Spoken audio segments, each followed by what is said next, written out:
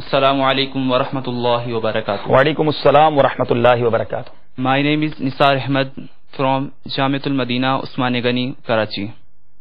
My question is, how should a new Muslim Islamic sister adopt their hijab?